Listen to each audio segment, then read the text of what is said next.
Yo, ladies and gentlemen, Oh! what is going on? What is going on? It is your boy David, and I got my guy Randy, and we are Yo! for another episode of Mets on Top. Now, before we get into that, we hope everybody's having a blessed Friday. When it's the weekend, everybody's hyped because people don't really work on Saturdays. Everybody's doing a lot of family things, hanging out, just enjoying the weekend. So we hope everybody has a blessed weekend. But let's get straight into business. My guy, we got 2 silver sluggers. Yes, sir. Today. It was announced today, but yesterday, I think it was yesterday or today, right? Yesterday. I think it was yesterday. Right, yesterday. And one of them was Mr. Pete Alonso himself. Now I'm about to show y'all real quick. Give me 1 second. I'm about to show y'all his stats. Just so we could go over them a little bit and get straight to it. 38 home runs, 126 RBIs. This guy, man, Pete Alonso had an overall really awesome season. Absolutely. He batted like 270, 272. Yes, 272 with a slugging of he slugged 524. Yep. Yeah, his numbers are not as high as they were in 2019, but 524, his second best in his career. So that should automatically tell you the type of wave that he was on. Except the funny thing is that he struck out a lot last year too. He did. Again, 2024 was his most. 2025 was his second most. He struck out 162 times. But if you look at his home run numbers, 38, he drove in 126 RBIs, which is the most in his career. He walked 61 times. Yo, bro, where's his hat from, bro? Say it again. Top Bunk Sports hat. Oh, that's old logo. Hey, you look nice, bro. Appreciate it. But yeah, man. What do you think of how do you assess Pete's overall year in 2025, and how do you think he's gonna go into his first post contract year and wherever he ends up? Well, listen, I think Pete Alonso overall had a really awesome year. Like I said, 38 home runs, 126 RBIs. This is a guy that overall did not have a good season in 2024, had a down season. And he didn't even have 100 RBIs in 2024. He had a 212 batting average or 220, something like that. Not overall good numbers and not what you want. That was a down year for Pete Alonso. But 2025, he obviously there was the free agency and all of that, and the Mets brought him back. But this is a guy that overall did his own work. Like he was talking to someone that wasn't the Mets hitting coach, but he was doing his own research. And I saw that, and I was like, wow, okay. And he had really good numbers, man. This is a guy that was batting like 300 in the beginning of the season. With runners in scoring position, he had great numbers. Overall, had an awesome season. But what I see coming, you had a Silver Slugger Award, his first Silver Slugger Award for him. So awesome for Pete Alonso. Congratulations to the former Met, Pete Alonso, because he's not a Met right now. He's not a Met right now, is the truth. But I think when it comes to the Mets, I think they need him. They need Pete Alonso. They need Edwin Diaz, and they need Pete Alonso back. I hope that Pete Alonso does come back to the Mets, but I could see a world where maybe he doesn't come back. I could see a world where he doesn't come back. What's a team right now, if the Mets don't bring him back, what's a team you think could possibly get him? I think definitely the Boston Red Sox could possibly be interested in Pete Alonso. We know that Tristan Casas is coming off an injury. We know that the Boston has been searching for a first baseman, and the whole Devers thing, whatever, that they got traded, that didn't work out. Tristan Casas got injured, but they haven't. It was also Bobby Doback. That was a guy that was playing first base for them years ago. So they haven't found that like first baseman that they could believe in, and Dominic Smith wasn't it. So Yeah, I think the New York Mets. I mean, the Pete Alonso. I could see, I could see Boston. I could see maybe the Phillies. Maybe the Phillies will go after him. I could see the Angels. Him to Could the see the Angels going after him. him to the Something Phillies. like that. I don't see so many suitors for Pete Alonso because he's getting older, and overall, there's scouts that are concerned with his athletic ability. Obviously, -9 in defensive runs saved in 2025. Not what you want out of Pete Alonso, but you're getting one of the best sluggers in the game. He's only one of six players that had 80 extra base hits. So this is a guy that has a lot of ability. He's special. But defensively, there's a lot of flaws there. Him to the Phillies would break my heart. I know. Him to the Phillies would just be like, dude, what the hell? Listen, there's Pete. In my opinion, again, I think if you look at it, if you look at his numbers, I think this is worthy of him being able to get whatever he wants. I said it in Queens baseball space earlier today. Shout out to Queens baseball.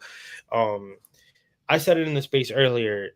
If I were David Stearns, I pay him whatever he wants. He wants a 7-year deal. I'm gonna give it to him. Why? Because you right now have Really? You giving Pete Alonso a 7-year deal? if that's what he wants.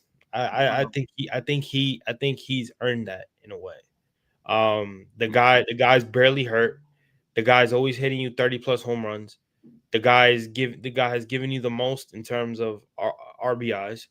Um, yeah, he does strike out a lot, but at the end of the day, when it matters, he comes up. There's been moments where he hasn't, but for the most part, he's came up a lot. When the Mets have made the postseason with him, he's came through. Um, I think he's earned that right as a homegrown player.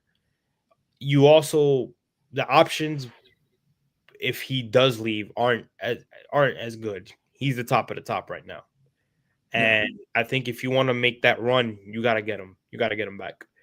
If there's a situation where the Mets don't want to pay him the 7 years, then then you try to have a conversation with him and just tell him like, listen, go out there. Let's wait till another team tries to offer you something, then come back. And if you feel like there's a different you like it over there, you like that offer better, then we'll see if we can match that. If not, thank you, and you can walk. But I feel like they should he's earned that. I know again he's not he defensively he has his flaws. I get that, but at the same time, it's like That's my friend, bro. That's my friend. um, Yo. at the same time, I also understand what he brings offensively, and Yeah. you see what a difference he makes in that lineup when he's hot. So, I don't think the Mets have a choice right now because they don't have anybody in their farm that they could bring up and say, "Yo, we could build with this kid." And the only person that they could probably that is in position to come up in the farm would have to be Clifford, and Clifford's not even ready. So, it's No. it's gonna be interesting to see what they do. Yeah, no, it definitely is going to be interesting to see what they do. I just feel like a 7-year deal. That's a big deal for Pete Alonso. I just don't see the Mets and David Stearns giving him that 7-year deal. And I don't know what other team is really going to give Pete Alonso that 7-year deal. I could see a 5-year deal, maybe a 6-year deal. I I just see five. don't see the 7-year deal. I see five. I said Yeah, seven because it's like, yo, give him whatever he wants. yeah. And realistically, I see five. I don't see seven. Yeah. Because of Um, what I said, like those flaws that he has defensively, and the athletic body, he doesn't have that much of an athletic body. And it's a concern to some teams. It's a concern, obviously. So we'll see what happens, man. We'll go see what happens with Pete Alonso. I think he's a guy that he needs to be with the New York Mets. But I mean, when you really think about it, he's the best fit for the New York Mets. There's one guy that fits the Mets, and that is Pete Alonso at first base. So he's perfect for the Mets. But if the Mets don't make the deal, then what are they going to do? Are they going to go for a Josh Naylor? Are they going to go for a Akamoto? Are they going to go for these different type of players? Are they going to sign a Alex Bregman and I don't know, maybe trade for another first baseman? I don't Right. know. Well, speaking about a guy that could possibly the Mets could be interested in, and then he might be able to play that position. Mm. This guy right here, he just got posted, and now it's going to be a situation to see what team can get him. And the Mets have been linked to him Mm. numerous of times. Jeff Passan posted this article about Japanese superstar Murakami, and I'll read you the article before we get to our opinions. Japanese star third baseman uh Mentanaka, I can't even say his first name. Just call him Murakami, bro. Is entering his posting system Friday, officially starting the process of one of the most anticipated free agencies of the winter. Murakami, 25, owns the single-season home run record for a Japanese player in Nippon professional baseball, having hit 56 and 22 to break the Suo record in 55, which was set in 1964. A prolific power hitter, Murakami leaves the Tokyo Yakult Swallows with 246 home runs over his 8 seasons in Japan.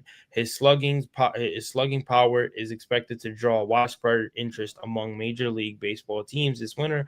Murakami's 45-day window to sign will start at 8 a.m. Saturday, sources said, ensuring that he will sign with a big Major League team before it expires at 5 p.m. on December 22nd. Yeah. Murakami, who also can play first base, is one of the jewels of a deep class of players expected to come from Asia this winter.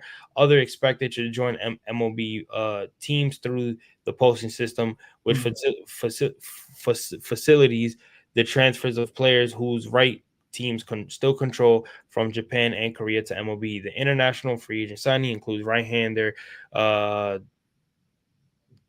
Amai, first baseman Akamoto.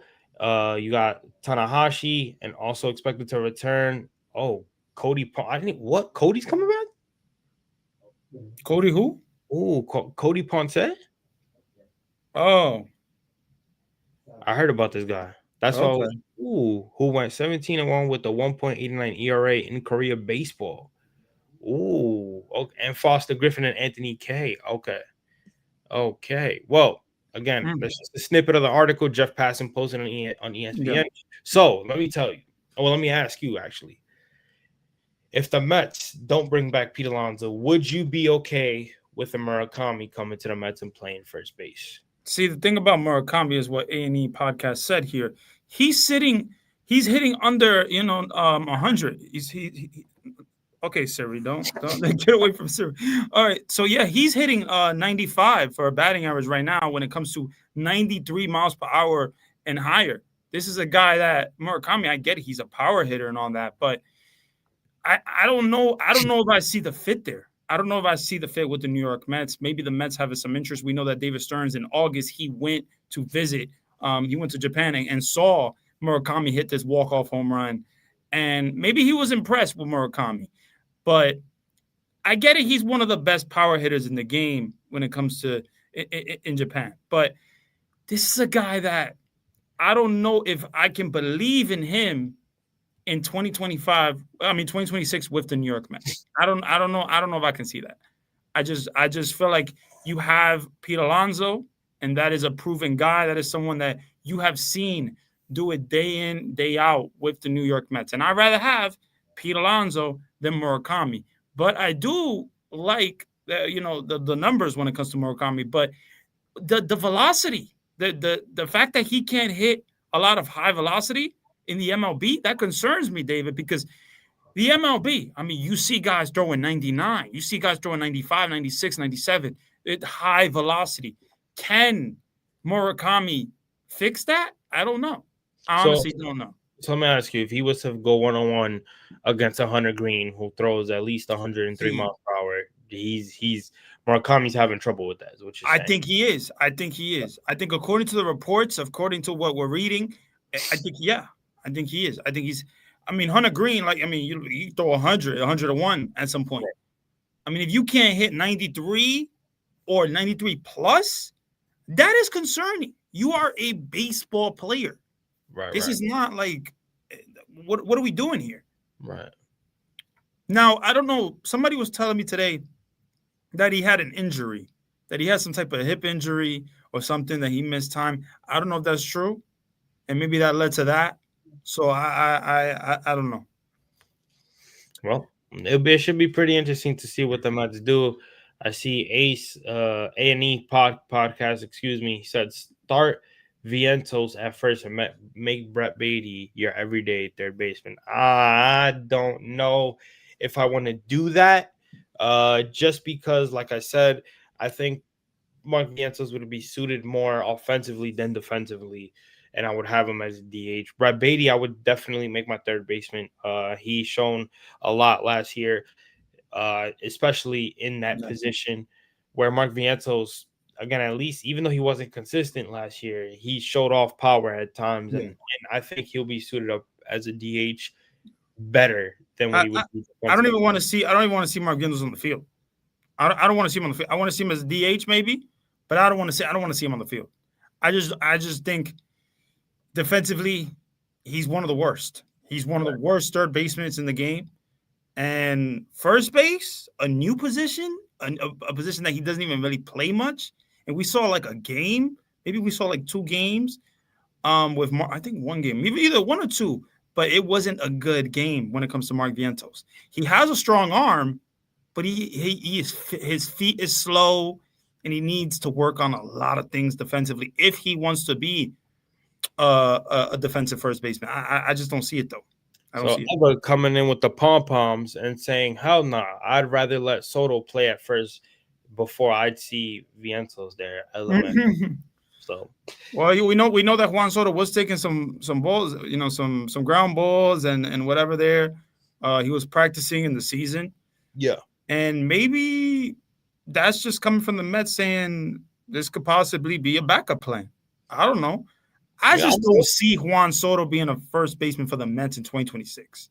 I don't either unless something really, knock on wood, but unless something happens to where he can't play right field anymore, then maybe they'll Yeah, be like, "Yo, let's do a heart what Philly did with Harper." You know what I'm saying? yeah. Let's try to make that transition. But speaking of Juan Soto is another one that won a Silver Slugging Award, and it's his first with the New York Mets. Again, you look at his stats right here. Juan Soto for 2025 had 160 at bats, only missed 2 games. Played 160 games. Excuse me. Had 577 bats, scored in 120 runs, had 152 hits, 20 doubles, 1 triple, 43 home runs with 105 RBIs, 127 walks, uh, stroke out 137 times. So that's a little bit higher than his career. That's the most in his career. And mind you, most of that he struggled within the first 2 months of the season in April and May. But then he had 38 stolen bases, which we'll get into the man behind that. Mm-hmm. Finished with a 263 average, excuse me, 525 slugging and an OPS of 921, and his WAR was 6.2, which is the best WAR in his career. Was second best WAR in his career. He had his third best, because his 2021 his WAR was 7.0. His second best was 7.9 with the Yankees, which was the first best, and then he had a 6.2. So again, he had an amazing season in terms of WAR. Had a great season overall. Started off in rocky, but then kind of found his way. Your overall assessment on Juan Soto's first year as a New York Met? Listen, the first year for Juan Soto as a New York Met, it wasn't how I thought it was gonna go. I didn't think that he was gonna be off to this slow start, hitting 220. His running and scoring position numbers was horrible. It was like every big moment, Juan Soto just couldn't come through. He couldn't come through, and that's not what we want when we sign Juan Soto. When the Mets sign Juan Soto, they're thinking, oh, they signed this game changer. They signed this clutch player. They signed one of the best players in the game, and he is one of the best players in the game. But that beginning of the season, he did not play like that. He did not play like that. But overall, second half, he was one of the best second half best players with the New York Mets. He was the player of the month in June. Player of the month in June. And the Mets didn't have a positive record. But he was the player of the month. But that's just how Soto was very important to the team, but he didn't have a lot of clutch hits overall in the beginning of the season, and that really I think killed the Mets. A lot of times we know that the struggles with runners in scoring position was clearly it was very very clear, and it really sucked to see. It sucked to see, but this is a new team, and I get it. Is New York is still the same as in New York, right? New York Yankees, New York Mets, but it is a new team. The guy is human. The guy is still young, and overall, I mean, 43 home runs, I believe he hit, and then 38 stolen bases. So almost a 40-40 season. That is a very, very impressive season because if you want to call this a down year or whatever you want to call it, imagine an even better year than that. Imagine him hitting like 320, maybe 310, and him getting those numbers. He would have got MVP. Definitely would have gotten MVP. The thing about the MVP, I don't know if I see Juan Soto winning an MVP with Shohei Ohtani in the league.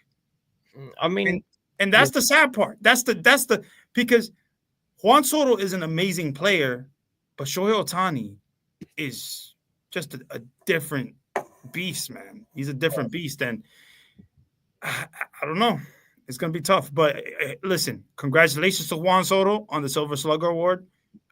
He deserves it, but I'm hoping we get a better season. There was a lot of issues with the chemistry also in the season. Starling Marte was trying to get him out of his shell.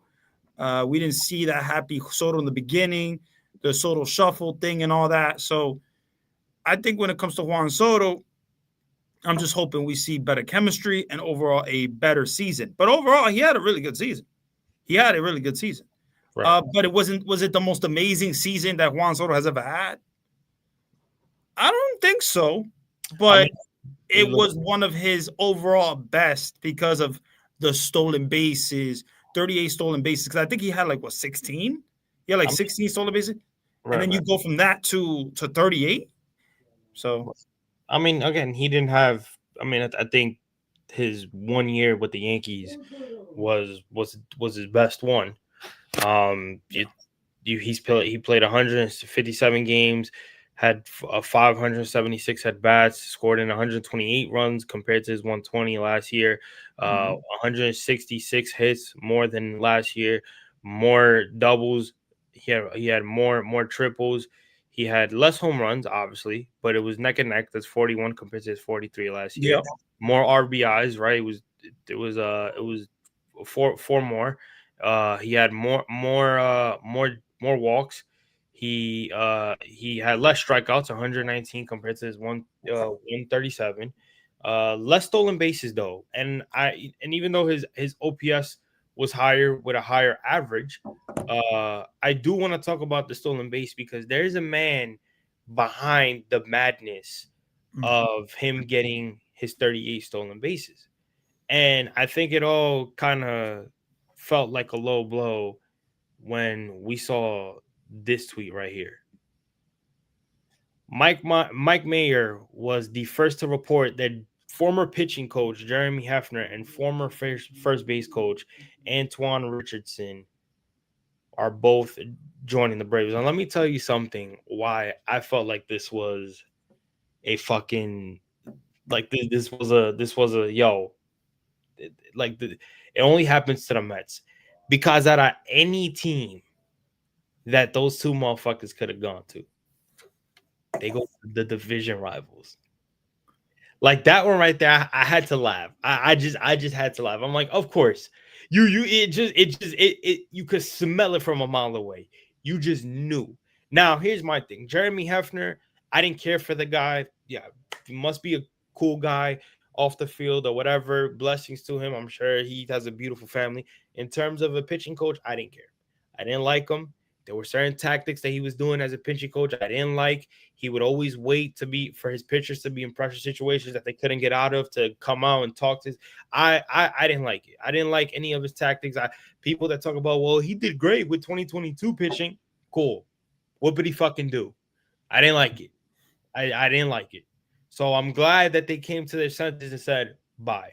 However, Antoine Richardson, on the other hand, I didn't like. Now, before people come out here and talk about, because I've seen it for the past 2 days.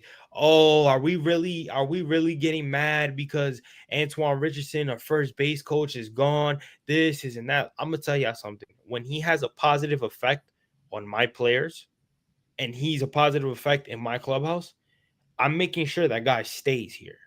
I'm making sure that whatever he wants, whatever he's asking for, he's a first base coach. He's not a fucking GM. He's not a player. He's a first base coach.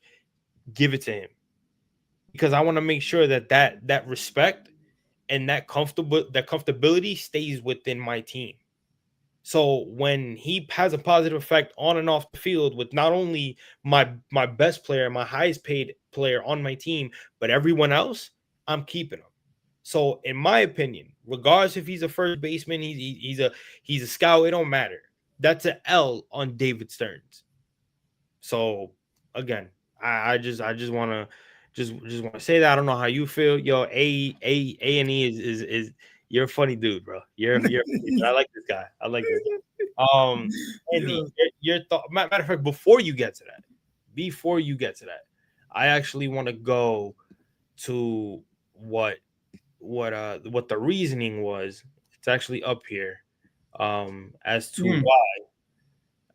yes, as to why Antoine left, and Mike Puma actually reported Antoine Richardson told us he left the Mets for the Braves because of a difference in opinion over his value. And I quote, I had a proposed salary with benefits included. He said the Mets had a proposed salary with benefits included. We differed on the salary part of it. So again, regardless of what the difference in salary was, I think the Mets should have been like, listen, because of the job that you did, we'll give it to you. For a team that doesn't care about money. So I don't know how you feel about that, but Yo, I mean, listen. When it comes to Antoine Richardson, like you said, he did a lot for the team. They led the lead in stolen bases, completed stolen bases. This is a guy that Antoine Richardson, he's a good first base coach, man. He's a good first base coach. He's really good. He added a lot to the Mets this year, but to not bring him back, and to not bring him back because of money, like we're the new. This is the New York Mets team. This is a New York Mets team. We're not talking about the Pirates here. We're not talking about the Milwaukee Brewers. We're talking about the New York Mets, a big market team, and we can't pay Antoine Richardson because value or the salary. It just doesn't make sense. It doesn't make sense, and it really doesn't make sense, to be honest. Like, what is David Stearns not seeing in value when it comes to Antoine Richardson? This is the one guy that universally everybody wanted. Everybody wanted this guy. right. And to not bring him back and lose him to the Atlanta Braves, your competition, it is absolutely horrible. But of course, that's what it is. That's the biggest Met thing ever. That's the biggest Met thing ever. So I just hate it. I hate it, bro. I hate it. But Jeremy Hefner, he is a well-respected guy, and I knew he was gonna get a different job. And I Right. know you don't like Jeremy Hefner that much. I get it, but he's well-respected in the league, and I knew he was gonna get a different job right away. But Eric Chavez gets a hitting coach position, or he's done. honestly, Eric Chavez, I could see him getting a hitting coach position, but I don't know, man. I don't know. But we will see what happens. We will see what happens because Antoine Richardson, man, like it really sucks to lose him. It Right. really sucks to lose him. But it is what it is. The Mets got to move on, apparently. And yeah, they got to move on. But it really sucks, especially losing him to your competition. Right. Now, Because now we're gonna now we got to see him in the Braves, bro. Now we got to see him in the Braves. Like July 4th weekend, bro. all those games that we play against the Braves, we are going to see Antoine Richardson as the first base coach. And there's a lot of things that Antoine Richardson knows about the Mets, obviously, because he was with the Mets, and Jeremy Hefner knows with the Mets. That has been with the Mets for a bit of a time now, some time. Yeah. So, yeah, man, those guys, it sucks to lose them. Well, now that we got that out the way, we'll get to the cream of the crop, the last part of the video. And it's one that everybody kind of, we spoke about the P thing, we spoke about options, but we also forgot the options of Edwin Diaz. Edwin Diaz was offered yesterday the qualifying offer. So far, it has yet to be determined or announced whether he has accepted or not accepted, and we're all expecting him not to accept it. He's not going to accept it. He's There's not no gonna way. accept that. If he There's no does, the Mets owe him everything. If he wants a private jet, if he wants his own suite with extra anything he wants, you give it to that man. But a great article from the Athletic from Will Salmon, where Will Salmon went into depth about the qualifying offer that the Mets have offered Edwin Diaz. So it says the Mets extended Edwin Diaz a $22.5 million qualifying offer on Thursday. And it says here, a reunion between the New York Mets and Edwin Diaz won't be so simple. After the 2022 season, New York and the closer agreed to a new 5-year contract before free agency even opened. This year, the two sides couldn't come to terms on as swiftly, and the Mets extended Diaz the $22.5 million qualifying offer on Thursday. Diaz opted out of the final 2 years and the $37 million on that initial 5-year deal. The right-hander who turns 32 in March has until November 18th to accept or decline the qualifying offer. There is zero chance he accepts it. The expectation, based on conversations with league sources, is for Diaz to test the market this time around. The Mets have already shown some interest in re-signing Diaz, a league source said, but it's unclear how far the club will go to retain him. The star closer seems poised to land a deal that keeps him atop the market. After all, Diaz opted out of $18.5 million per season over the next two. The top annual salary for a closer is Josh Hader's $19 million with the Houston Astros. Diaz, the number 11 free agency on the Athletics big board, should become the first closer to earn $20 million per season. There's a reasonable chance the deal will be long enough to make him the first closer to sign a 9-figure contract. So, my guy, what are you thinking about that? Do you think the Mets will go all out to re-sign him? And if they don't, I know you said in episode 1 that they'd probably go after Robert Suarez, but do you see it being a good chance that they give him that 9-figure deal and bring him back, or do you think David Stearns is gonna still be asleep and not even retain him back?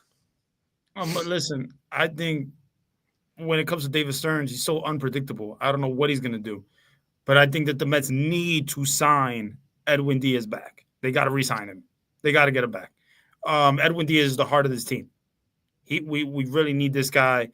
1.63 ERA, absolutely amazing. One of the best closers in the game. His fastball is electric. His slider is electric. There's not a lot of guys that are like Edwin Diaz. You saw that game in the Cincinnati Reds game. Remember that? 3-man on, nobody out. Struck out 2 in a row, then got the ground ball to second base. Acuna got that big out. See, that's just, and we were doing the live that day, remember? We were doing the live that day. Yep. This is a special closer, man, and the Mets need this guy. I think that Edwin Diaz loves it here. I think that Steve Cohen loves Edwin Diaz. And thank you, Brody Van Wagen, for trading for Edwin Diaz, because without him, he would not have been a New York Met. So we absolutely need him. We absolutely need him, and he's not going to accept the qualifying offer. There's no way he's going to accept that. Like, he's had zero chance. But today, Will Salmon, on SNY, he said that they want him back, and they offered him some type of deal, but That was before he hit free agency. So I don't know. I don't know what's gonna happen with Edwin Diaz, but I'll tell you this: if the Mets lose Edwin Diaz, the Mets are screwed. Right. Mhm. Also, another option, Pete Fairbanks. Mm, He I forgot they declined. declined Yeah, the yeah. offer, and now he's going to be a free agent. So he could be an intriguing name that I could see maybe the Mets being interested if they do not bring back Edwin Diaz. Now, we need to bring back Edwin Diaz. There is no ifs, buts about it. He's the heart of the Mets. Right. Oof. That I forgot about Pete Fairbanks. Let's look at his numbers real quick. He had 27 saves. He had a 2.83 ERA with 59 Ks and a WHIP of 1.04. Not a bad option. Not a bad Not a option. bad option at all, man. Not He's really obviously good. no Edwin Diaz, but again, I think he would be a solid Yeah, candidate. I think he, in my opinion, I mean, yeah. who's shit? I'll compare it right now. Let's look at Robert Suarez's numbers. Let me see. Suarez. Here we go. Okay. So you look at Robert Suarez's number, 40 saves, a 2.97 ERA with 75 Ks and a whip of 0.90. So again, stats a little bit better, but I think they're both on the same playing field. Mm-hmm. Even again, that's the best option that the Mets could have within those two. Because then you look at the free agent list for closers, it's not as good. So I Mm. would say that I don't think the Mets want to put themselves in that position.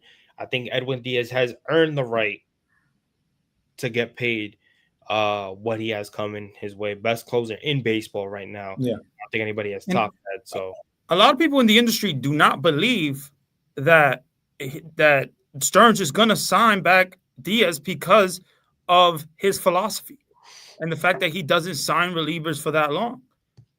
Older relievers. But Edwin Diaz is 31 years old. He deserves to stay on this team. He should stay on this team. right. I think he has 2 years on it. He had 2 years left on the contract, And but he opted out. Like, it is what it is. I felt like he did that for his family. He did that for the players' union, and I don't think that he wanted to leave the Mets. But I mean, just imagine this, David: Edwin Diaz in a Dodger uniform, Edwin Diaz in a Braves uniform, and Edwin Diaz in another uniform, and just in general, another uniform, another MLB uniform. That is to me going to be a nightmare for the New York Mets. We are going to absolutely hate David Stearns. yeah. Hate him. Like, I know people, they're talking about Antoine Richardson or whatever. He's just a coach. He's just a coach. Right. But Edwin Diaz, bro, that is your closer. You don't, closers don't grow on trees. So Right. they absolutely need Edwin Diaz back. If they don't get him back, Met fans are going to be pissed off. And I mean, really pissed off. So get this deal done, get it done quickly, for we can just take a deep breath. Because I think Met fans need to take a little deep breath, give this Met fans just some breathing room here. Because Edwin Diaz, the idea of losing Edwin Diaz, it's like a nightmare. Mm-hmm. Mm-hmm. Yeah, man. Listen, I don't even want to. No. I can't even, bro. I know. Listen, you can't come on a press conference and talk about urgency and then not No. bring your best closer back. That's You want to talk about run prevention? Yeah. I mean, Edwin Diaz is it?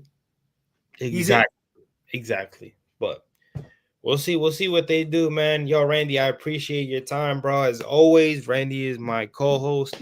Again, a lot of more information to come out as the offseason rolls. We're just getting started on the offseason. As you guys saw, the most that has came out has been the fact that Murakami has been posted. So Akamoto has been posted too, I believe. Yes. Akamoto has been posted as well. Those guys, teams have until December 22nd. December 22nd. To sign them to a major league team. What the Mets do in terms of Murakami should be pretty interesting, and I think that that determines the situation with Pete. That's also, mind you, the deadline is after winter meetings. Mm. So the winter meetings could play a factor into that as well. So we'll see. We'll see what happens. Maybe they sign at the winter meetings, and it's gonna be a crazy winter meetings. As that the last bomb that happened in the winter meetings was Juan Soto signing with the Mets last year, and we all remember where we were at for I that. remember exactly where I was at. I remember too, man. But yo, with that being said, we appreciate everybody tuning in on this beautiful Friday night. We hope you guys have a blessed one and the rest of the a blessing for the rest of the weekend. Randy, I appreciate you as always, my guy. Make sure you guys like, follow, share, and subscribe to my guy Randy at Randy Talks Mets. Make sure you shoot him a follow on X, Instagram, and subscribe to his YouTube channel. Make sure you guys like, share, follow, and subscribe to the Top Bunk Sports YouTube channel. Make sure you guys follow me at Top Bunk Sports on X, Instagram, and TikTok. Until then, we will see you guys on episode 3 of Mets on Top.